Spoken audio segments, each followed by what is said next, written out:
Hey, welcome to KROSS BARZ, the podcast where we discuss interesting topics with alternative perspective. I am your co-host, Big O, and have with me... Hey, Tanae is back in the building one more time with the iconic, the Broadway veteran, the voice you hear from the Reading Rainbow.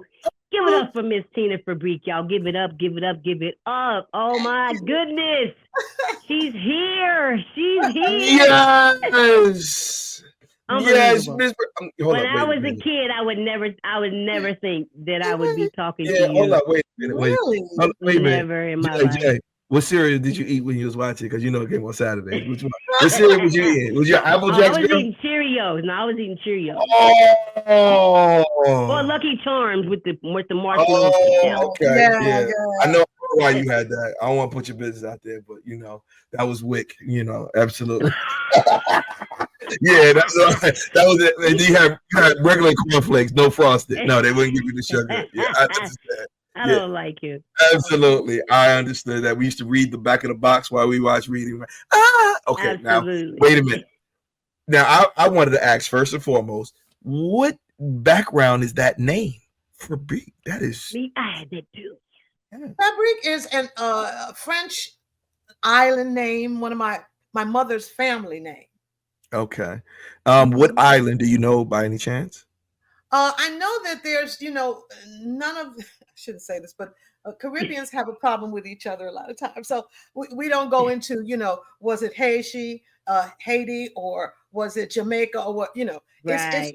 It's just a French island name. So I believe the origin may be Haitian.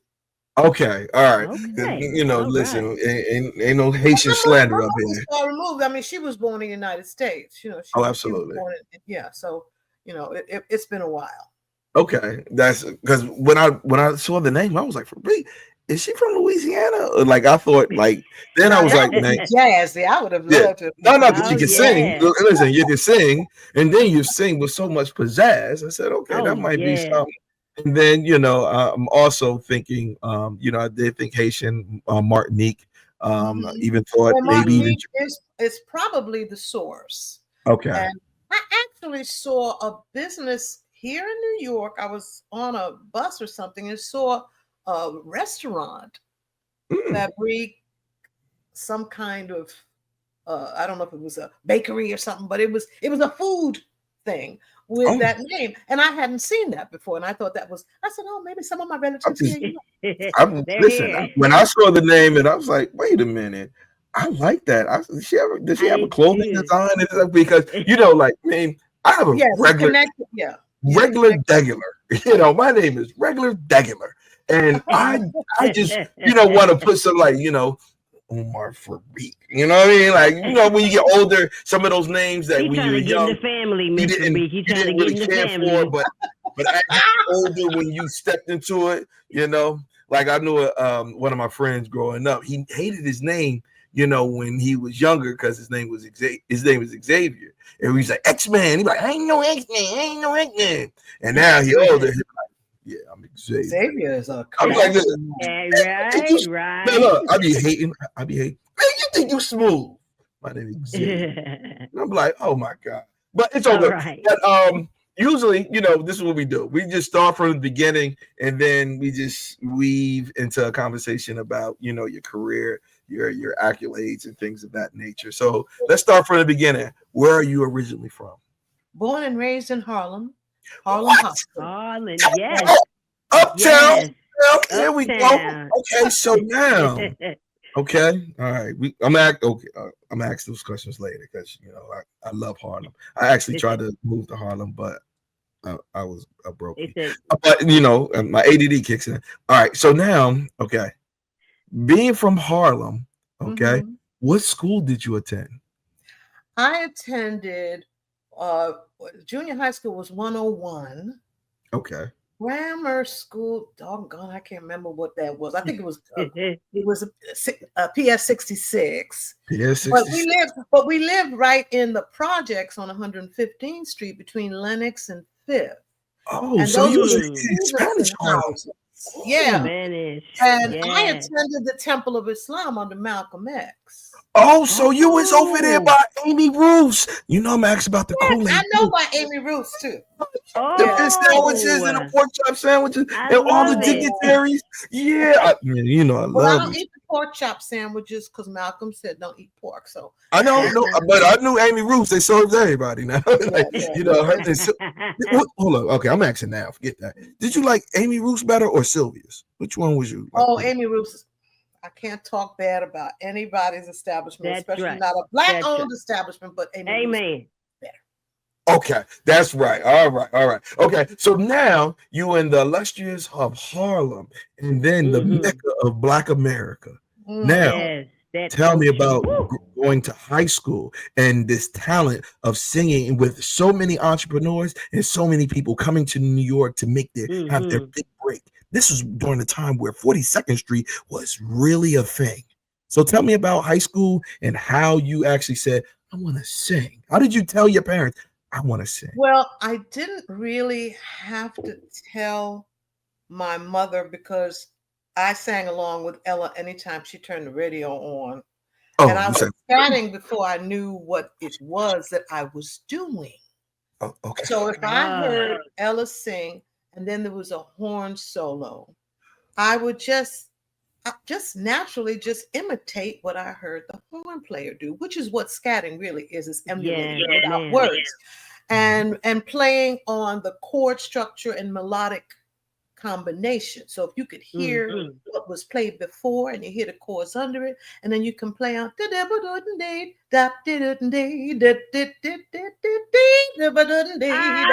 so you're creating something as you go. So I did that at the age of 6, 7. I didn't even know what I was doing, And my mother, I was the first singer in my family. My mother played piano, but she was classically trained, and she didn't understand my infatuation with jazz. Hey, you were in Harlem. Oh, that was the rap back then. Yeah, jazz was considered that. But the thing about scatting, I didn't know was it Dizzy?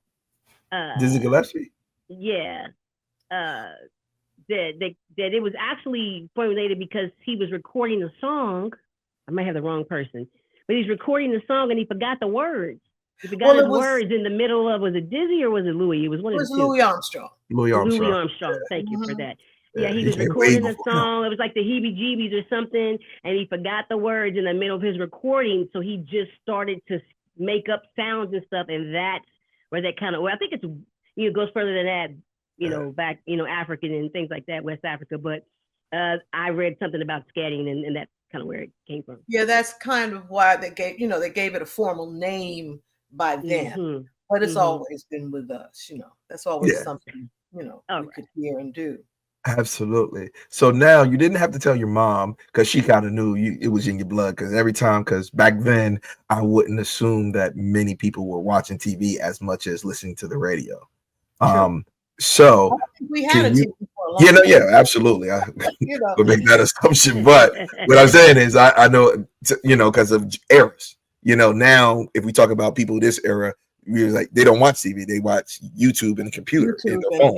All the other things. So my era, TV, videos, music videos. So now is for era. So now for your era, the radio was that. So you had to have a very rich voice, and coming up during the time period. So you already told me that you love to imitate Ella Fitzgerald. At first, I got nervous. I thought you was telling like Ella was with you, and I was like, "You singing with your auntie?" Like, that's what I was like, "Whoa!" Oh, I wish my mother did take me to the Apollo to see her. Okay. When I was about 11. But for me, Sarah Vaughan and Ella Fitzgerald. I wasn't that crazy about Billie Holiday. I understand more about her singing now than I did as a kid, but I love the warmth of those two women's voices, Ella and Sarah, and immediately I was drawn to that. And my mother would say, "Oh, Tina's here. Oh, why don't she sing Happy Birthday to the birthday girl?" So like that. So he was always putting me out there to sing, Oh yeah, that's what they do. That's what they do. Okay. Yeah. So now when you were coming up, what did you want to be? So, because many women said, "Oh, they're gonna get a man and be a homemaker." So, what was your aspirations? Well, my aspirations was always rooted in artistic endeavors. I always knew I wanted to create something that was artistic. I knew that at one point I thought about acting later on in my teens. But that's one of the reasons why being a Muslim, uh, after a while, it became not so much a thing to do because women in the Temple of Islam were not encouraged to be on display on stage and to seek show business careers. Correct. And unfortunately, my stepfather was the one who wanted us to go to the temple. Only thing I must say is that it put me in touch in a way that nothing else could of being a Black woman and being proud being a Black woman. Betty Okay. Shabazz, every Wednesday we went to MGT classes, Muslim girls training. She taught us everything that you needed to know about life, how to make a list of food and according to your budget and bring food in the house, how to prepare that food, how to clean your house, how to keep yourself inspired. I mean, she was a very wonderful, wonderful person. So being in the temple gave me some of the tools I found that I would need later on. But it was difficult going to public school wearing a long dress and a headdress because that wasn't the overall thing. People didn't understand or know about the temple in many instances. But I learned an awful lot from Minister Malcolm and Betty Shabazz during my time there. And after I realized that there were not going to be any support of me being an artist, which is what I knew I was supposed to do, it was not going to come from there. Okay.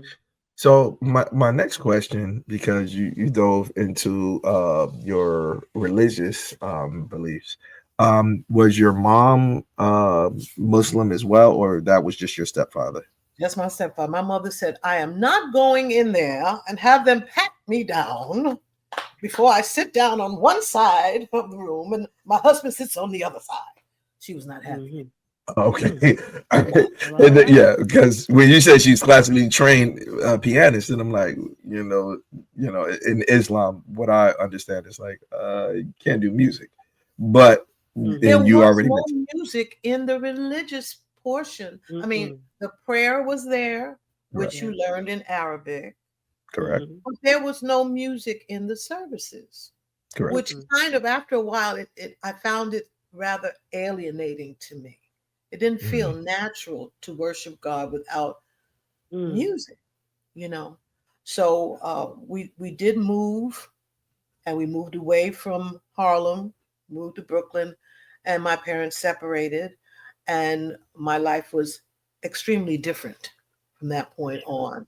And I was free to really pursue a singing career. But one of the things before I moved is that my stepfather would say, oh, I understand you want to go to some kind of specialized school to study singing and performing.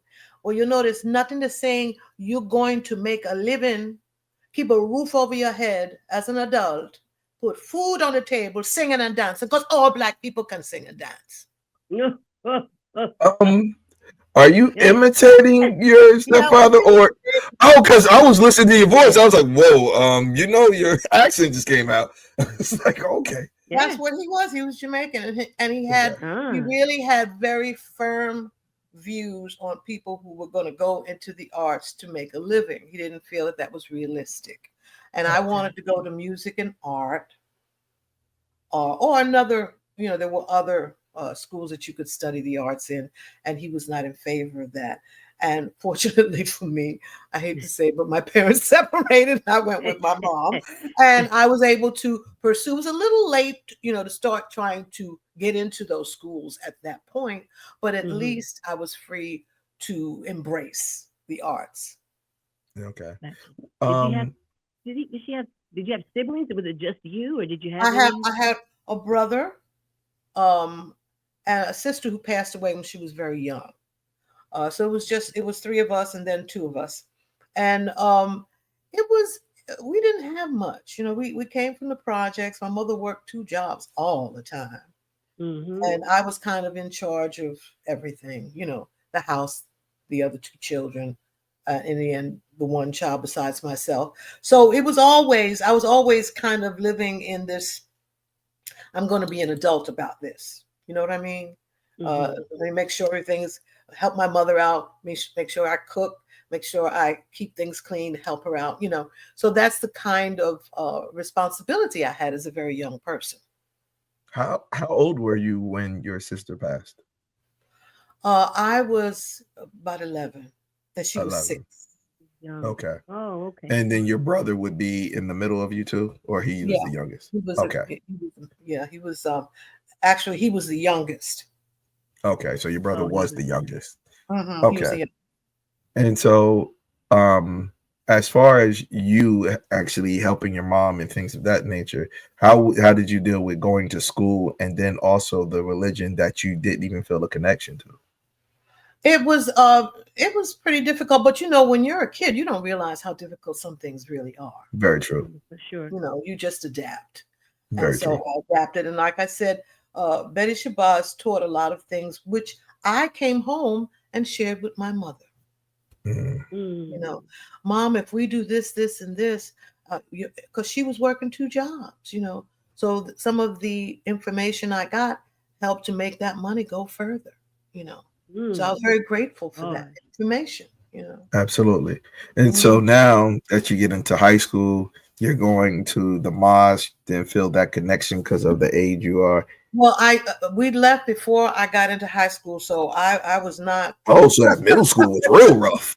Yeah, oh, wow. Middle school. That's what I'm wow. I was thinking, okay, whoa. Okay. Absolutely. You know how cruel children can be in middle school. Oh, yes. Yeah, absolutely.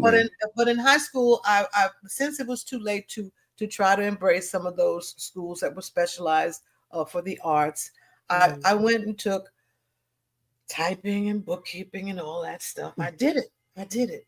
I felt like, okay, this is an accomplishment. But all the while, anytime I opened my mouth, I went back to church when we moved away from Harlem. I was always being recruited to sing lead for somebody's gospel group. Okay. So all that music stayed in my life wherever I went. And when someone said, can you sing this part right here? And I'd sing the part, or they'd ask me to sing lead on something, and I'd sing lead. You should be singing more. You should be doing, So it followed me. Even if I wanted to do something else, the music always followed me. Yeah, the music chose you. Absolutely. So during that time period, did you know so many of the dignitaries, because Harlem was bustling? So if you said Malcolm, that was the era of Adam Clayton Powell, Mr. Civil Rights. That was also the time of Joe Louis actually being in Harlem. And also some of the local people and residents of Harlem being very famous. There's so many to count. I seen them on all of the restaurants, and I say, "Wow, I didn't know they were here, and they were in Harlem." And this is what was their this was their stomping ground. So, did you understand? Like, oh, I know they're famous, or like, man, you are nothing. Well, James Baldwin live up the street. Like, what? Well, the thing is, in my youth, going to the temple, you might know who those names are. You might read the newspaper, or because we were encouraged to do that, being a member of the Temple of Islam, to read the newspaper was a good thing. But you were not really out there and about going to events where these people would be at. This is a very sheltered existence, being a Muslim in those days, So I knew who they were. And as I got older and had moved out of Harlem and was called upon to sing for different events, that's when I got to meet a lot of these people. And even now, some of the people who are considered the elite and people who are, making things move along, they'll call and ask, well, can you get Tina to sing for my event? Band leaders call me to do stuff like that. So there's more of the engagement with the people of Harlem in a different way now. Okay. No, I don't live there anymore. Yeah. Understand. So now as you moved to Brooklyn and now you're more or less pursuing, some of your interests of singing, maybe acting, but you have to do the basics of bookkeeping, do the schoolwork thing. Okay. Yeah. Was there any thought of saying, hey, I'm going to go to college for this, or I'm just going to just audition because I'm in New York City and there's no place like New York where you can audition for almost anything artistic? Anything. Well, it didn't really. I married young. Uh-oh. So I did not. Ooh. I married young, and so there was no real feeling that I needed to go to college to do what I knew I had a gift for. So what I did was, people would invite me, like you sing in a church. Somebody Yeah. comes to church and says, "Oh, I have a band. Oh, we do R&B. Would you come and be our featured singer?" and stuff like that. Mhm. I mean, that's how a lot of that began to happen for me. I sang in some nightclubs in Brooklyn. I met some really wonderful musicians. And as time went on, my name kind of spread around as the singer. All you need to do is call her up and say, we need someone to sing some jazz tunes, what they call American Songbook. And I come with my names of the tunes and the keys that I sing in, and that you show up and they call the tunes out and you sing them and you make a living that way. You Okay. get so that was how my experience is what was my college. Let's put it that way. Okay. How early was marriage? You said you got married early. How early was early when you were married? 19. Okay. 19. Wow. Okay. Okay. Wait a minute. How old was the husband? He was 21. Oh. Okay. Were you dating in high school? We kind of started seeing each other in high school a little bit, but the thing is, when you're denied, and being a Muslim, I don't think that basis was set up to naturally encourage young people to get together, get to know each other, and you do a dating. That kind of thing wasn't even discussed at the Temple of Islam. You know what I'm saying? I mean, I believe, if I'm not mistaken, that Malcolm and Betty had to wait a long time before they could be alone together in a restaurant. Absolutely. That's how strict it was. Absolutely. So it wasn't a great kind of situation where you get to introduce young people to dating. It wasn't.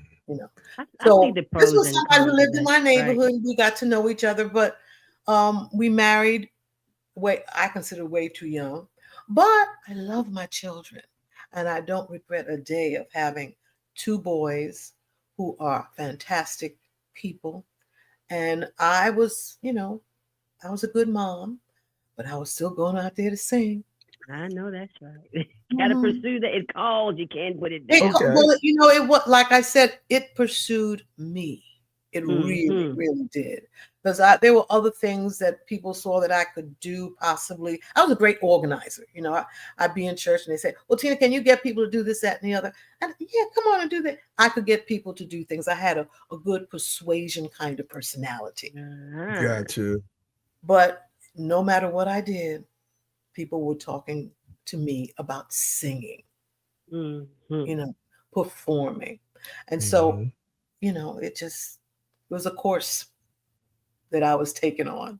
Okay. All right. And so as you progressed in your marriage, what happened? Because you spoke about your children, but you said you don't regret anything. So I'm not like, is that meaning that you no longer are married, or? Well, actually, no, we're not married. I divorced him. I think I got to the place where I realized this is not working. This ain't it. We're not staying together to keep the children happy. Right. I'm so sorry. Right. I raised my 2 boys pretty much by myself. Got you. Right. And he was a nice guy. Don't get me wrong. He was not someone I'm painting as being awful or anything. We just were not equally yoked, as the Bible says. Okay. All right. Okay. Was he a Muslim by any chance? No. He was a young. His family was church going folk and everything, you know. Gotcha. And I really believe that it was a plus to get to know each other. We just should have never settled down and had a family. We were too young, and we were not equally yoked. Okay. We'll leave it there. Okay. Yeah. So now that you're in Brooklyn, what part of Brooklyn did you move to?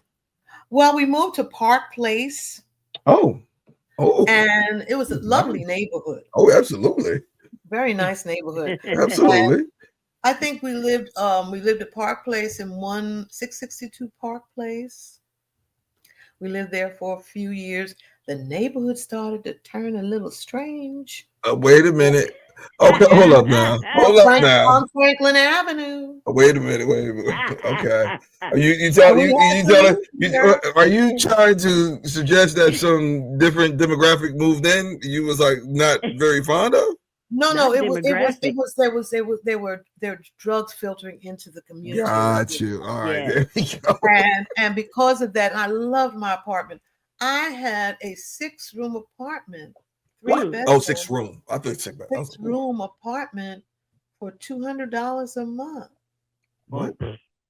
That was a long time ago. Oh my God, yes. You know. Oh my God. But we moved away from Park Place. We moved to another neighborhood in Brooklyn, which was it was about the same as Park Place was. The schools were good. I always looked for schools with neighborhoods with good schools.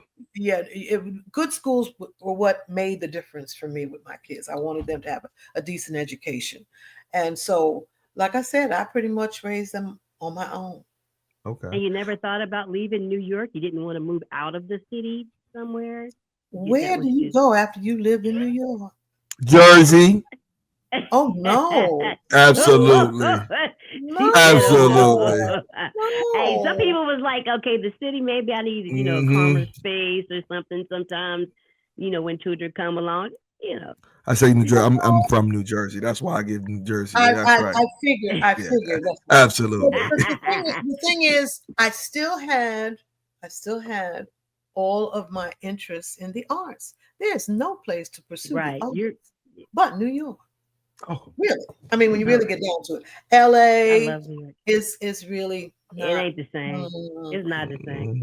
And all of my great fortune happened here in New York for me. Wherever I lived, amen. It was always a connection to some art. Okay. So tell me, how did the death of Malcolm X affect you, and how old were you when he passed? Well, when he was murdered. He was murdered in 62, wasn't he? No, 65. 65. It devastated me. I was, I wasn't, for a long time, I hadn't been in the temple, but he made a big impression on me as a 9-year-old kid. When I could imagine. Absolutely. So it devastated me to hear that he was murdered like that, and I felt he gave so much to the community. So it was devastating. Okay. And what about Betty Shabazz, how her grandson actually set the apartment on fire? Just horrible. Jacoby Hospital is right around the corner from me, where she died. Because they have a great burn unit. And I read about it, and I was like, oh my God, this is so... And to have a family member do that, it was just devastating. So sad. Okay. So as we progress, all right, you have 2 children, marriage that you don't think you're equally yoked, someone's pulling more of the weight than the other. And so now you're divorced. And now you have these 2 boys that you're raising, and you're looking for good schools.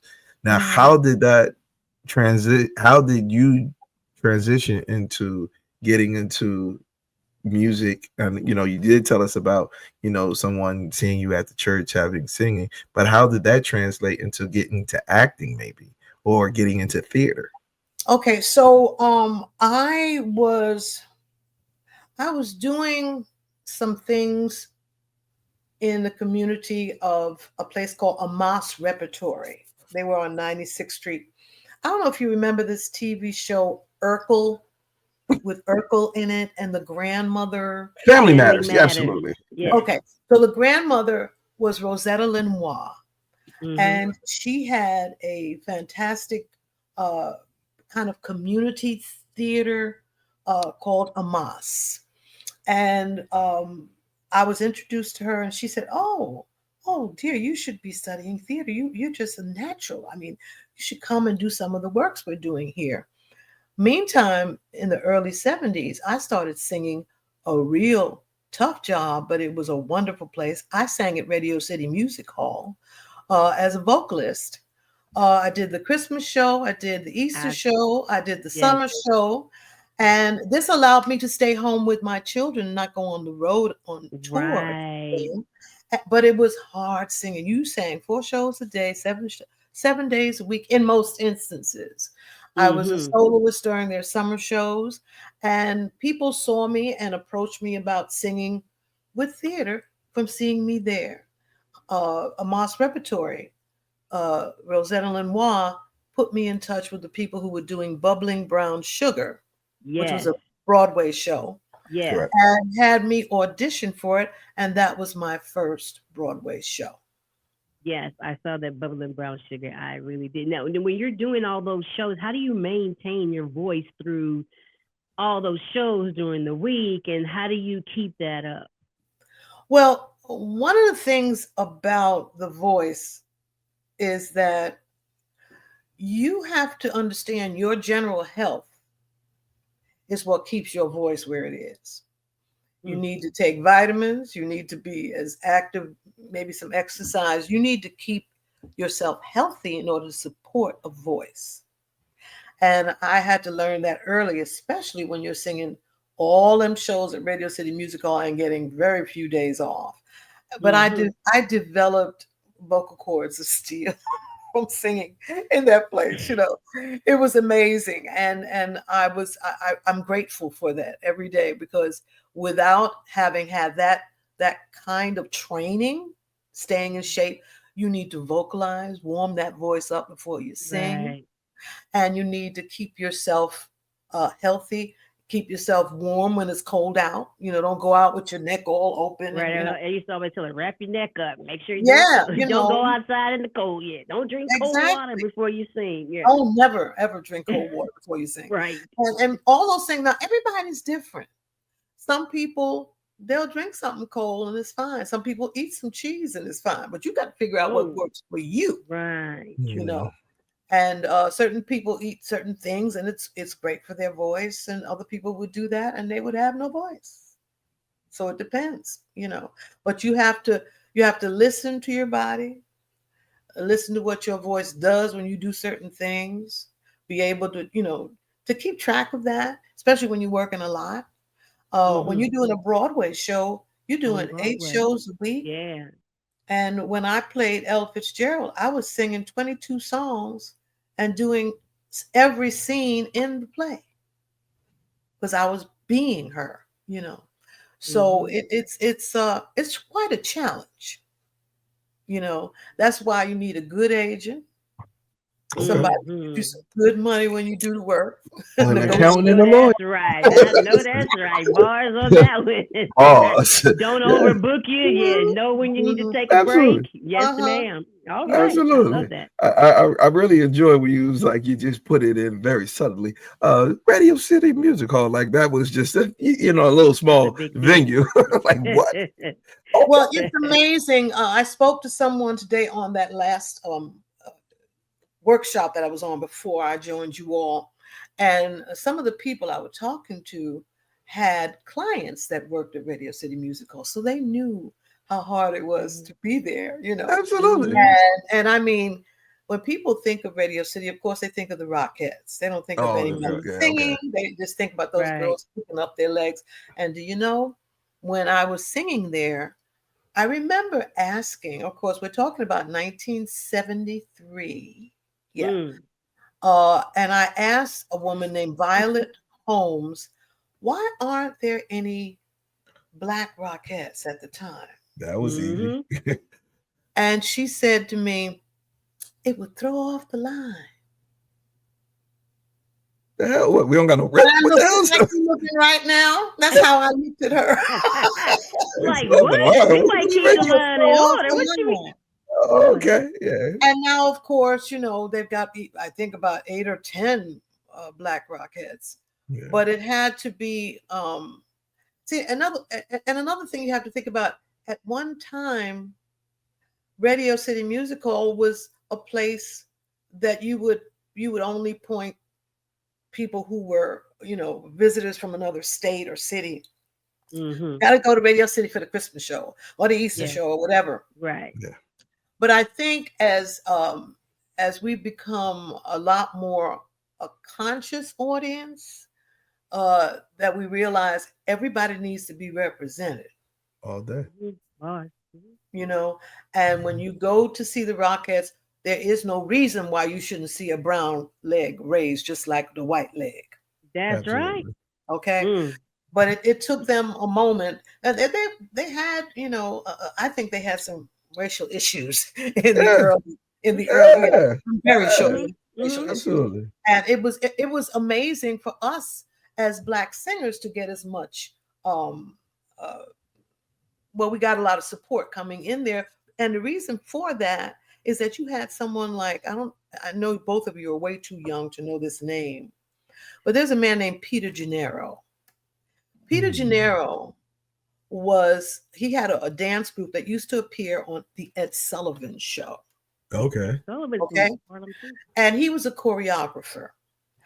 As he kind of stopped choreography work, he came to Radio City Music Hall as a producer.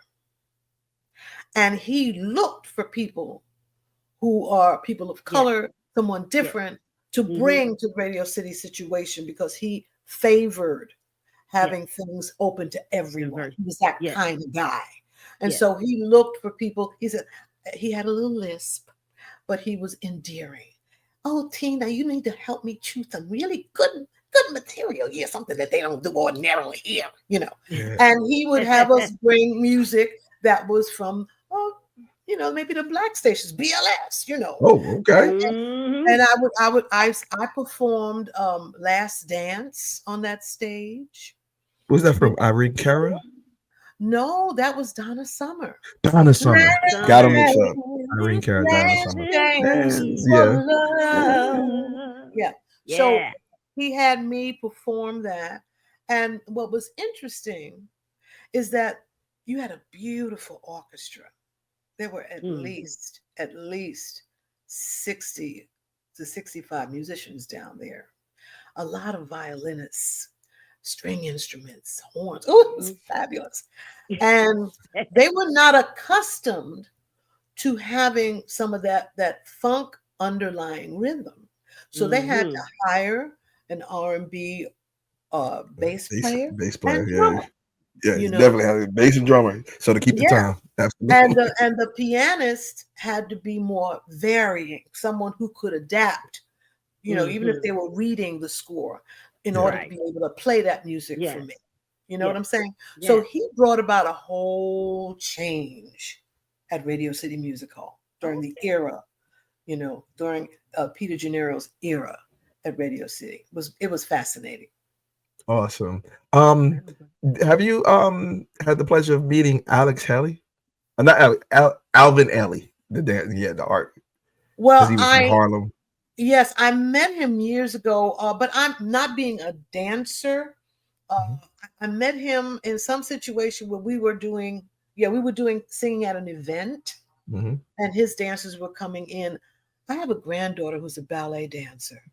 And I mean, every time we talk about Alvin Ailey, she just perks up. She's like, "Oh, he was so wonderful," And of course, we have to really give credit where credit is due to our heroes, and he was definitely one. Absolutely. Because when you start speaking of the arts in Harlem during that time, I'm of a certain age, so I know some, and then my historic background, my history background, I'm like, okay, I could pull from some, and then I know that there's some people like, no, I never heard of that person in particular. But no, I definitely knew. I always made myself aware of who was creating what. And I always looked at Harlem as the source for a lot of creativity. absolutely. And I still work in Harlem. It is. Okay. I still go and sing. I sang at the Apollo. There was a Christmas show. We were supposed to do it for 10 years. It was called The First Noel. The First Noel. The First Noel. Okay. And it was a wonderful story about a family. I played a woman who was a touring artist who would come home on Christmas and expect everything to be just great. I'm gone all year. And I come home and I expect, everything to be just fine. But my family needed me during the year and I was off in Europe. You were gone. And this was the kind of storyline that was. And we were supposed to come back with something along those lines every year, but it didn't work out. We did it for 2 years though, and I love Harlem. I loved doing the Apollo, Okay. So it was really great. Now my next question, because I have to know, and I don't want you to throw anyone on the bus, but this is your truth. Who was the person you looked up to that when you met them, you was like, ugh, like, because it's a saying that, when you meet your idols, it's just like, oh, it's such a letdown because you learn that, they may not be what you built them up to be, or they might be crass, or they may, think you're competition where you just really a fan of theirs.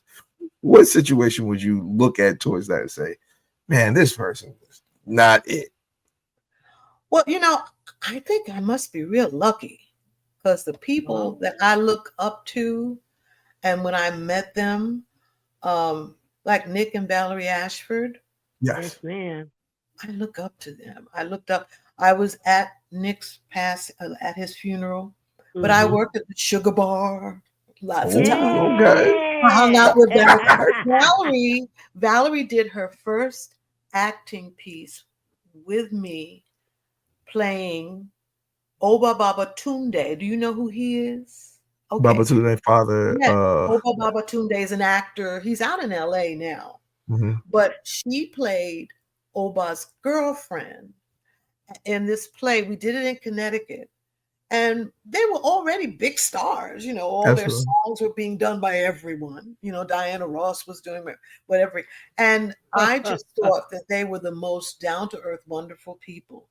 And we did this play together in Connecticut.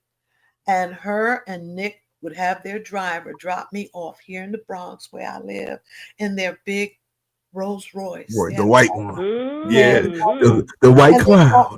Right in front of my house.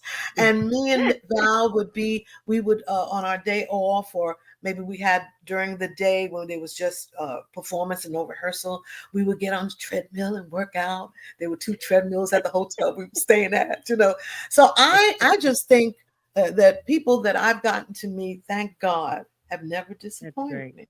Okay. That's great. Okay. And what about Luther? He was a Harlem guy. Y'all had to bump, cross paths. Oh yeah, I've met Luther in many instances. Luther would come to see things I was doing. I was in a play about Mahalia Jackson, and there were some friends of Luther's in the cast.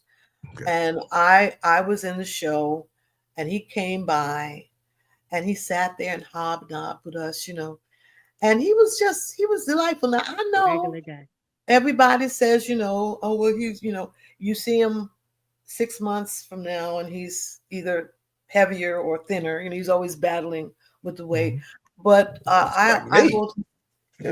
You battle with your weight? I battle with my weight because I battle with food. I love it, and it does not love where it goes on my body. I'm telling you, I battle with it. I just think that well, this is the situation. I sang in a choir that used to sing for some of the children's shelters and stuff. We were doing things for the community. And Luther had 2 wonderful sisters that sang in the choir with us. And one of his sisters was an actress, and she's unfortunately she passed away a few years ago. And he had another sister. She they just sang in the choir like like a community choir, but we only sang for those places, like where you have young people who are homeless or whatever, and we'd do events and we would put the Hale House, absolutely, yeah, like that. And they were both very active in that. Lovely, lovely people. I got to meet his mom. Luther's mom, and she was moving to North Carolina at the time, and she came to hear us sing in the choir with her daughters in the choir. So I have very fond memories of everyone that I knew along that circle, because it was a circle. I got to meet Lisa Fisher, and actually Lisa would ask me to sing background sometimes in some of the studio work that she would do. Oh, wow. That's cool. Yeah. I love Lisa Fisher. I love her great. work. Lisa Fisher was amazing. Absolutely. Oh, yeah. And so now I want to talk about a couple of venues. Have you ever, because you already told me you sang in radio music. I'm like, Radio City. All right. So now I'm going to talk about Harlem. Have you ever seen the Abyssinian Church? Yes, I sang at Abyssinia. There's a wonderful person who I actually worked with at Radio City, and she passed away. Oh, it must be about a year and a half ago. And her family asked me to sing at her service. So I sang at Abyssinia at that service for her. Okay. And the reason why I asked that is because I was with an educational group, and the Schomburg was actually showing us different historical sites throughout Harlem. Well, Manhattan, but they focused on Harlem. So it was kind of cool. And they were like, the acoustics here are like unlike other, because it actually lends itself to a person who is a natural, like robust type vocalist. And that's why I wanted to ask that, because I was like, a very live sound in it. Live sound in it. Absolutely. Yes. So now, and the Schomburg actually asked me to come in and sing "Butterfly in the Sky" for a program about 2 years ago, and I had to sing it with the track because, they didn't, think about a band or anything. I was ready to just sing it a cappella, but they said, if you can bring in a track, so I sang it with the track. But the song is 3 minutes long, Yeah. But they were nice to a girl, honey. Absolutely. Absolutely. Living legend, icon. Absolutely. Yeah. You were a part of our childhood. So let's be clear. And what I love about this conversation is that a lot of people mainly recognize you from Reading Rainbow. That's like the top, but you've done so much more things, that they may not have known, like the Radio City Music Hall, like, a long time ago. And so there's a couple of other things you've been in. But my particular thing was you had sang a song in a musical in Dessa Rose. Oh, yes. And so it was called Their Eyes Are Clear, Blue Like Sky. And you sang that song. And I knew Dessa Rose was a book, but I didn't know that they had turned it into the play. And that whole storyline, I don't know if you know about that, but the whole storyline with Dessa Rose was about a slave. Oh, yes. We know the story. Because we did the play. He doesn't know the story. And so, and I know, and I'm like, but it was a slave, and she, tried to run away anyway. She ran in with this, Caucasian lady who was actually helping the slaves, free, but the black slave was pregnant, and they were going to kill her. But they decided not to kill her. They let her have her baby first. The musical, on the flip side, didn't get into, she was hung and all this other thing. But the song, it's really, really intense when you really listen to it. What were you thinking during that and during Dessa Rose? Okay, well, I want to show you something. Yes. That song is that like, oh yes, that's it. That's it. This is the poster from Dessa Rose. Yes. And the young woman who played Dessa, this is LaChance. LaChance and I have done many theater things together. And it was such a really deep storyline. Yeah. Okay. Yeah. And the idea that here is this young woman running away. She'd rather be free and even perhaps die trying to be free than stay and have her baby in bondage. And the crazy thing is, this white woman who was helping the slaves, she was a little, she was a little off. Yeah. And her husband had left supposedly to do some kind of work and was to come back and finish. Her home had not been finished being built. And he was supposed to come back. He never came back. And she was just there living in this situation, you know.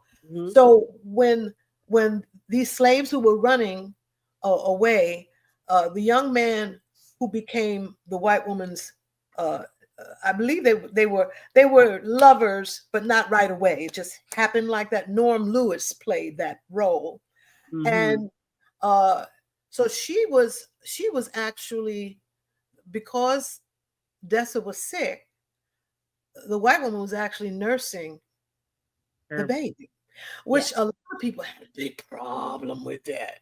Wow. Yeah. Because it was like what was it? White milk, black blood, or something like that. Yes, exactly. Yeah. And so that's something that you hardly ever heard happening.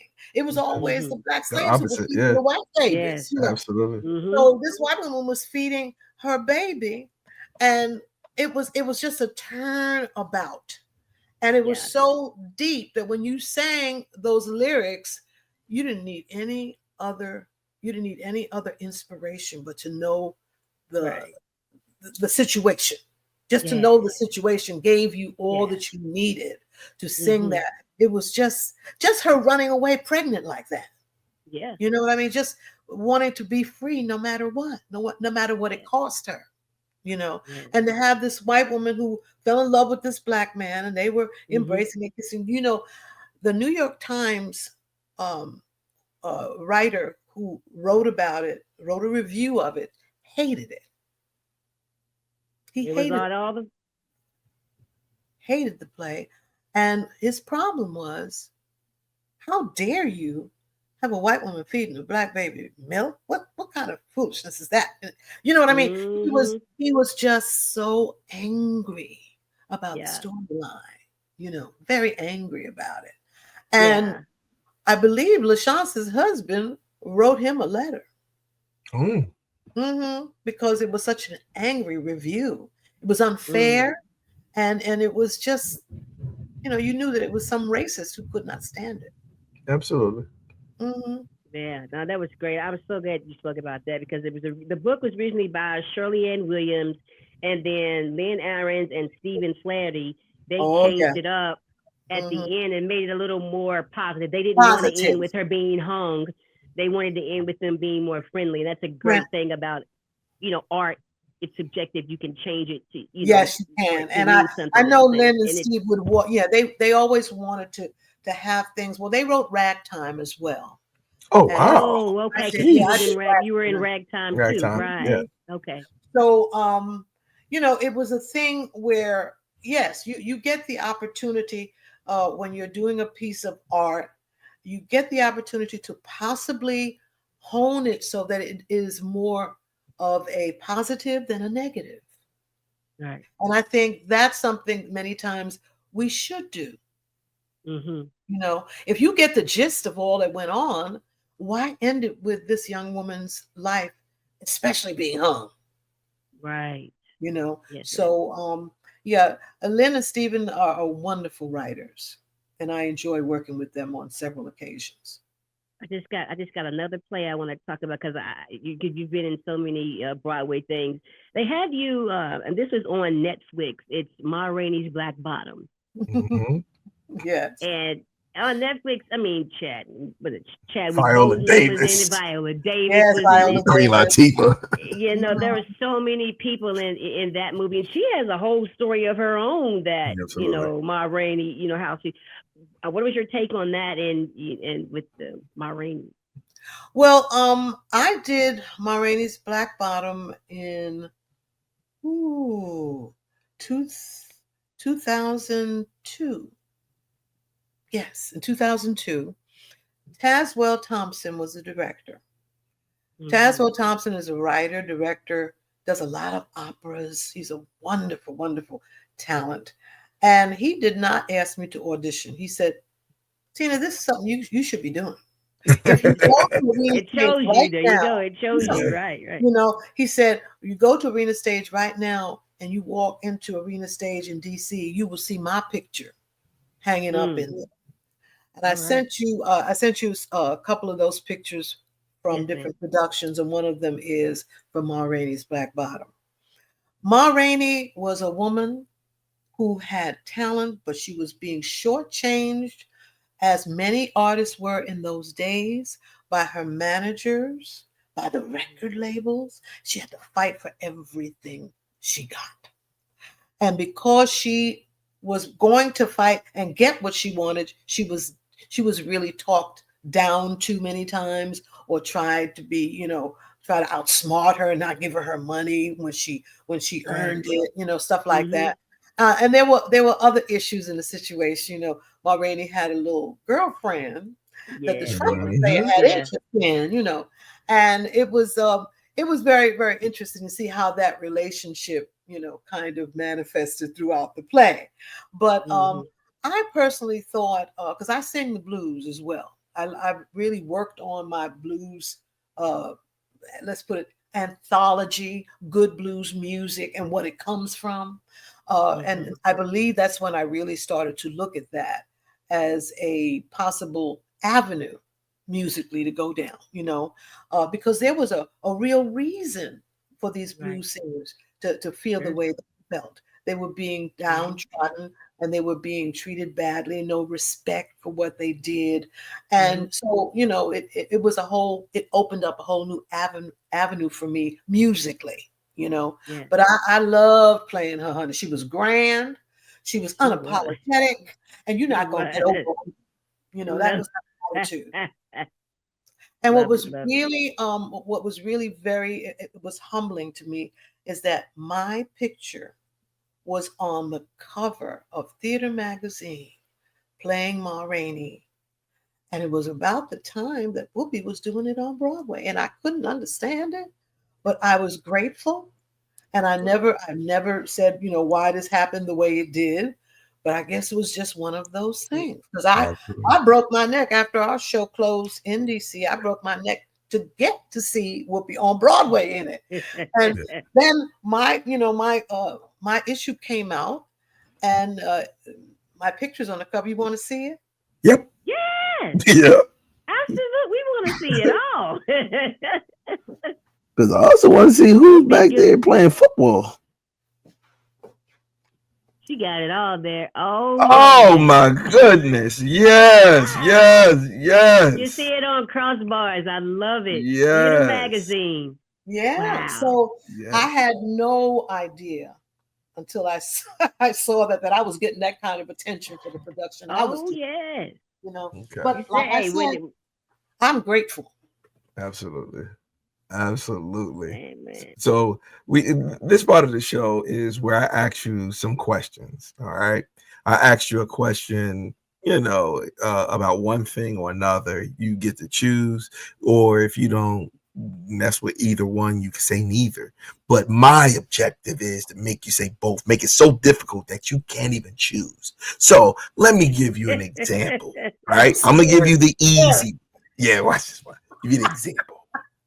Do you like grits or oatmeal? I love grits. Absolutely. See? Grits. Now, don't get me wrong. Oatmeal is a good, healthy cereal.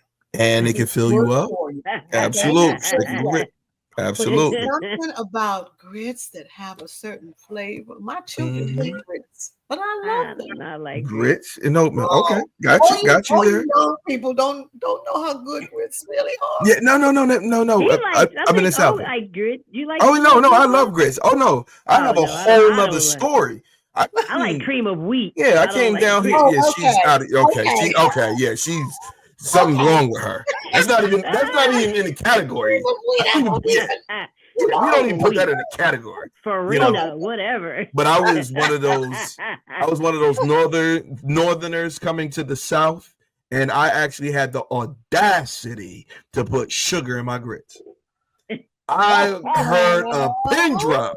You can see like at least 30 football players looking down like, what is he doing? And I was like, what's wrong with y'all? Did you put milk on it too? I put buttermilk and sugar. I thought I was making cream of wheat. Exactly. I was creamy. Interesting. Yeah, and the crazy part about it was when people started getting up like that was disgusting. I'm looking like, what's wrong with them? And then I was an ultimate northerner putting because I see it now, but before people didn't do it, putting ketchup on their eggs, scrambled eggs. So they but no, that was a northern jelly on mine. Grape jelly. She's from West Virginia. We got preface that. We gotta tell people she's from West Virginia. Okay. Yeah, we not going. Listen, we gonna forgive her. I'm from West Virginia. Hey, that's just magic. We know they different down there. That's all we gonna say. Whatever. Go ahead. Okay. All right. So I'll give you an easy one. All right. So let's give you some more easy ones to speed it up and give you some hard ones. All right. The Knicks or the Nets? I'm gonna be very honest with you. Interest in sports whatsoever. But no sports. Whatever the New York team is, I guess that's the one I have to go for. You got a New York cap on. You're a Yankee fan? Yes, ma'am. Okay. My whole family, like I have to be a Yankees fan. Like my other side, they were Mets fans, but Yankee is like I believe Yankee blue. I just don't have any interest in the sports situation. No sports. No, so neither. New York Knicks, neither. Nets, I can't. No, but it's New York. She's going. Okay, all right. I'm gonna keep going. I'll tell you something though. What got my attention recently is all these women basketball players. Oh, yes, who are getting more attention. Hey. Hopefully, they're getting more money. Hey. Hopefully, they're getting more respect. That I watch. Okay, now. Mr. Fabrique. Okay, I can go on a fly. Oh no, I know how to adapt. But I got some more questions for you. Okay, so you talked because we already talked about Amy Roos and Sylvia. So you went with Amy Roos. Okay. So now let's see. Okay. Coney Island hot dogs or Harlem fish sandwiches? Harlem fish sandwiches. Oh, she got excited about that. She did the dance. Yeah. You know. If you know, you know. Look, if you know, you know. All right. Okay. All right. Some more food spots. Okay. Cat's pastrami. Okay. Cat's pastrami sandwiches. All right. Or okay. What is that? 34th pizza. That's right over there by the basketball courts. That's the famous pizza shop that everybody goes to. Like the dollar pizzas, that's the super large ones. New York pizza or the Cat's famous pastrami sandwich? Well, I do have to admit, I don't eat red meat. Oh. Okay. So it would have to be the pizza. Got it.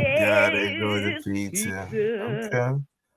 I need a slice right now. Look, I gave you some easy ones. You can't say I ain't get the easy ones. Now hit on the hard ones. All right. Mm-hmm. Patty or Aretha? Aretha. Woo! Okay. All right. Okay. Yolanda Adams or Michelle Farrell? I like them both for different reasons. Mm-hmm. Yeah, I like them both for different reasons. I think Yolanda is elegant, beautiful voice, and gospel oriented in her, in what she does. She's a gospel singer.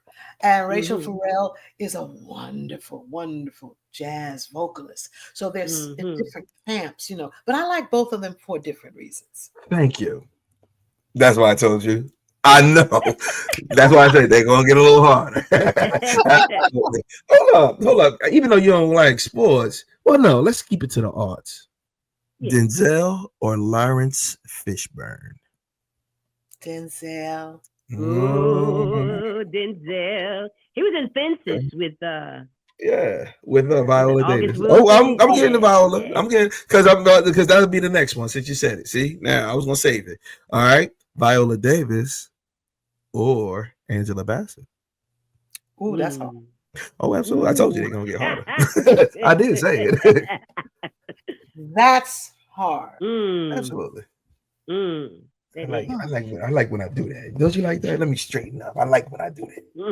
I don't know. That's really hard. Both? Really different. I do love them both. But like I said about the singers, I love them both for very different reasons. Absolutely. Their acting chops are, dedicated to different things. Absolutely. The kinds of roles they play are different characters. Okay. Let me okay. Let me show you a little bit of my range. A little bit of my range. Okay. Susan Sarandon or Julia Roberts? Susan Sarandon. Okay. All right. I got you. All right.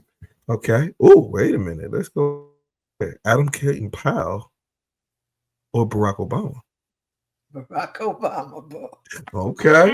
Now keep politics and politics. I'm with you on that one. All right. Okay, look. Another one. Obama. Okay. The layup, Malcolm or Martin? You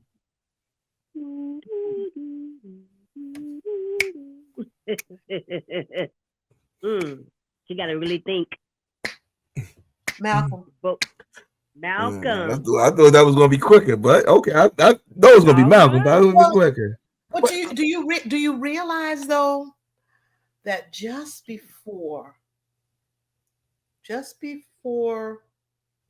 Malcolm was murdered, or even before Martin was murdered, there was talk of the two of them coming together to lead. Ella Barker from Harlem, New York was one of the people that was actually spearheading that. Many people do not give Miss Ella Barker that credit. I keep on saying Barker because I've heard it say Barker both ways. So many people don't know how instrumental she was in the background and how, historians be like, hey, that lady was a mover and shaker and she didn't want any of the credit. But I understand. But I have to go ahead now and ask you some more of these hard questions. All right. But it's not, as I like to say, they're great questions because there's no wrong answer. So that's the beauty of it. So now we talk a little bit about sports because of how iconic they are. Michael or LeBron? You don't have to watch sports to know what they stand for and who they are. But who do you favor? LeBron. There we go. I like that. LeBron. Tina Fabrique, I thought you were going to say Michael Jordan. All right, now I'm coming back to a hard one. Look, as I got to say, this one is a hard one. Okay, Michelle Obama or Oprah Winfrey? Michelle Obama. God, I thought that was hard. There we go. Michelle Obama. All right. Have you ever met her? Have you met? I love Oprah, and she is the queen of her position in this entire world and country that we're in. She has set so many standards, but something that woman did as the first lady of this country will never be done again. Absolutely. She maintained her cool from all the horrible attacks that her and her husband were both coming under. I just feel she's just another kind of human being. Gotcha. Because never met lesser people would have broken, just went all in. Absolutely. I hear what you're saying. I know exactly what you're saying. Yeah, we probably would have snapped. Absolutely. But we would have went low. Yeah, we would have went low. We definitely would have went low. We went low. Hold up. So when I think of Michelle and Oprah, thought that one was going to be so difficult. But now we talk about, let's go more into the music and the art. Because I don't know. I want to see what your take is. Tupac or Biggie? He put you in hip hop. No, yeah, I put her there. Yeah, see, she went too far. Yeah, see, she's keeping up with it. Now what? Because I would think because he's an artist, he had theater background as well. So I'm listening to what you're saying. I'm listening. I promise you, I'm listening. Oh, but this is what I consider one of the hard ones. Langston Hughes or James Baldwin? Langston Hughes. Oh, okay. And then I don't like doing this because her passing, meant a great deal to many Black Americans. But we got to mention this great Nikki Giovanni or Maya Angelou. Nikki Giovanni. Yeah. I got like Maya. I know. Meeting Maya Angelou because Maya and Nick and Valerie hung out together. All three of them? Oh, they did. No way. Let me tell you something. While we were doing this play that I'm talking about, where Valerie played Oba Babatunde's girlfriend, right? Mm-hmm. Valerie would come to work after a day off, and she'd say, "Oh, Maya stayed at our house last night, and she got up, and she was just reciting poetry that she had written the night before. Oh, man. It was so absolutely otherworldly to hear her. Yeah, that's a different type of flex. That is like, you just woke up and heard, like that's a different type of flex right there. And then Valerie would have people over for dinner to celebrate her. And she would say that there were at least 2 or 3 gentlemen whose names I don't know. Mm-hmm. But she invited these gentlemen, and all of them were in love with her. Yeah, absolutely. Yes. And she'd be there like reciting her, I just thought about it. And I believe so. And these 3 men, they would lean in. Very much so. Captivated by her words. Yes. And they had such a crush on her. It was so wonderful to hear these stories. Those men falling, the men groupies, as you would like to exactly. That's yes, the men groupies. Oh, yes. It was fun just watching the groupies. Man. That's amazing. To be in that era, to be around those people like that and being able to have those conversations, the people that I look up to, even just talking to you right now, it puts me in that, thing. Hey, I've had a conversation with Tina Fabrique, and then all your experiences is just absolutely it's poured into us, into our podcast, and that we can give back out to our guests. That is just. Oh, I got one more question though. All right. So I ended the segment of this or that, but I want to know, of all the famous people that you met in places, I want to know the famous person that can throw down in the kitchen. Who do you say? That you taste, you was like, this person could cook. Oh my God. And we would never thought that this person could really burn like that. Okay. You mentioned by mistake Alex Haley. Am I right? Correct. Yes, okay. I did. So I will talk about Okay. So Alex Haley, he wrote the Malcolm X book, right? Mm-hmm. Yeah. Well, I was doing some work with a writer who was a good friend of his. Mm-hmm. And when he was living down in Jacksonville, I believe it is, we went down there, and he had us all over because he knew the writer who wrote this piece. He had us all at his home. And he had all the food on the table come out of his garden. Oh, I have never tasted anything so fresh and wonderful in my entire life. Whole cast. There was about 12 people in our cast, and he had us over his house for dinner. The woman who was the writer was Joyce Carol Thomas. You can look her up. Yeah. She wrote a book called Marked by Fire. And they were very close friends. And when she brought this piece to where he was living, he said, I want the cast to come to our house. I want them to have vegetables and stuff out of my garden. Never tasted anything quite so wonderful in my entire life. Wow. That sounds good. I smell it. Right? I mean, it's nostalgic. I'm like, I wasn't even there, but just a picture of that from your garden. You got to grow it. That's a skill with that. That's a skill in itself. I killed itself. a cactus, so I know I can. Give a shout out to my cousin Derek and my cousin Amy. Yeah, they actually last get together. most of the vegetables that she was giving away. And she was like, "Oh, we have too much of this. We grew it. It's nothing like eating from your own garden." And me and my wife can't grow anything but children. That's the only thing we can grow.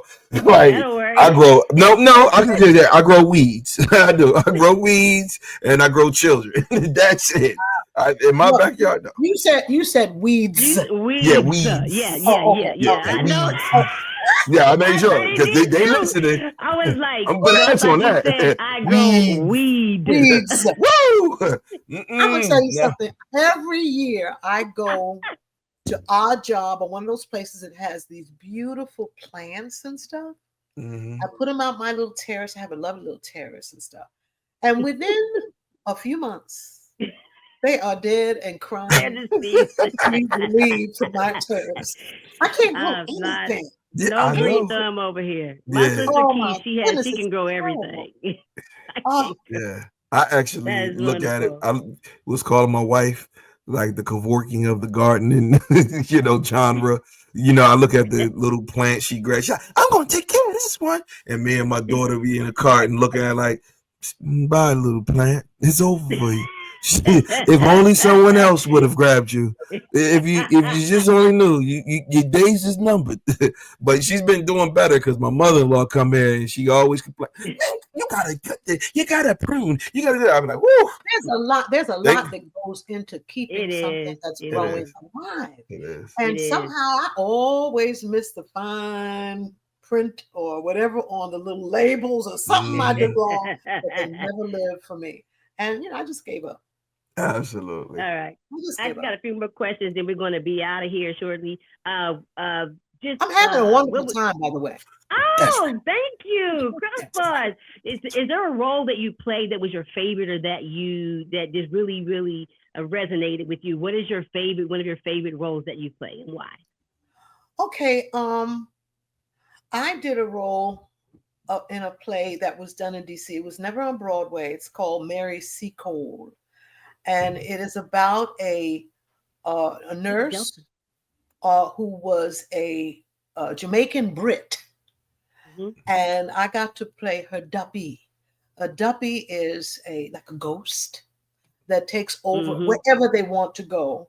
I loved doing that role, but there is one role that you'll probably never see it done on Broadway or anything, but I did something called Abyssinia.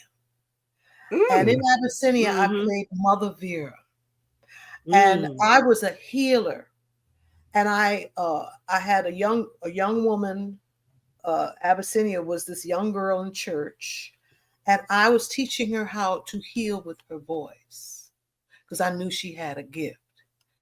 And I got to sing this song that recently one of my friends decided to put in his play. I'll sing a little bit of it so you know what I'm talking about. Honey and lemon are filling your cup. Time to start growing by stirring them up. Learning to swallow the cruel and the kind, honey and lemon combined.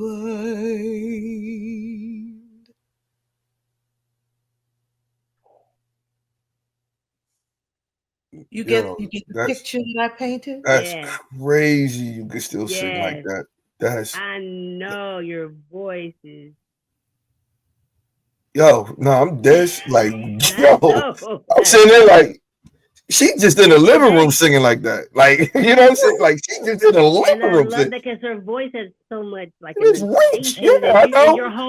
whole body goes into what you're singing. Like your everything pulls into those words. Well, I'm glad you got that because that song is a mother of a church or leader trying to share with the young person that she knows that in life you have to take some of the sweet and some of the bitter and learn to mix it together, or the sweet and sour. Mix it together because that's what life is. Honey and lemon. Honey and lemon. Life is sweet and sour. Bars. Honey and lemon.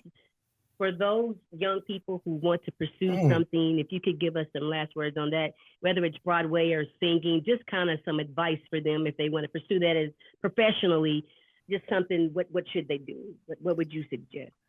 Okay, I think it's wonderful that there are all these artistic programs that young people can go to. Thank God, God gave me a gift, and I didn't necessarily have to do that to be a success. But if you have the opportunity, I would say learn as much as you can about your instrument, be it as an actor, a singer, or a dancer. Take full responsibility for learning what your body is capable of doing, and support your body in its healthful ways. If you have to dance, make sure you warm up your feet and take care of those feet of yours. I tell my granddaughter that all the time. But in any sense, you must realize that it is a privilege to share your gift with the people in the audience. And if you enjoy what you're doing, they will enjoy you. Indeed. Indeed. Do you have anything going on that's coming up that we can look for, or you have a book or a biography? Instagram? Are you on the gram, Mr. Fabrique? You on the gram? On the gram. She is on the gram. Hold on. She is on the gram. I've got a friend in there. Yeah, just anything you got coming up? Well, I'm always working around town, but this is the season for me to just, take off, go to Atlanta and visit my youngest son and share Christmas with my grandchildren and him and his wife. So that's what I'll be doing right now. But I will keep you posted if you'd like to know whenever because I just finished doing 4 readings of new works, new plays. And I had great role in each and every one of them, and it was such fun, so I'll be doing more of that, and I will keep you posted. All right, that works for me. Anything last before we go? Anything you have for Mr. No, I'm up here looking for an Instagram so I can friend her. You know what I mean? Because if there's any roles that I could play, like the janitor, just give me one line. I think the boy got talent. Like that's all I need. I just need that one look. Like I could be in the back or something. I get a one-liner in. I think that's all I need. I'm gonna tell you something about that. I learned a lesson. I did a movie, and I was supposed to be a knitting woman, right? Mm-hmm. Sitting there knitting on the train, and I didn't have any lines. And most of the time I get hired to do TV shows and movies. Mm-hmm. I get hired with a character and I have lines. The interesting thing is that sitting there and motivated by what I was told I was observing made the camera stay on me so long, they forgot about the rest of the people in the scene. Hey, that's good when you can do it. You ain't even saying nothing. Yes. Because, it was just amazing. I was knitting. And I was showing a disapproving glance at a young man who was seated across from me, who was looking at another young man up and down like he was, something appetizing. Mm-hmm. And I was like, I know your mama. That kind of look. I know your mama. And the camera stayed on me so long.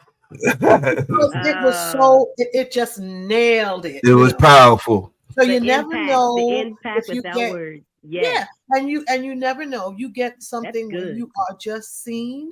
If you're totally immersed in it, and believe me, honey, you can get a whole lot of stuff going on.